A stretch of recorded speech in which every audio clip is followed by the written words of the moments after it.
iyo waxaa salaama abtigay Duqaadir iyo ilmihiisa iyo xaaskiisa iyo waxaa salaami doonaa abtigay Deeqo iyo xaaskiisa iyo ilmihiisa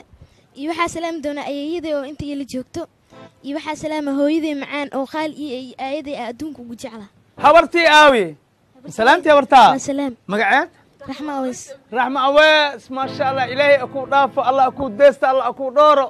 الجني الانسي الله كوري عورسي امانتيها حق عبسها دين بحو انن كوكفو والله ما شاء الله كبرتي واي امانتي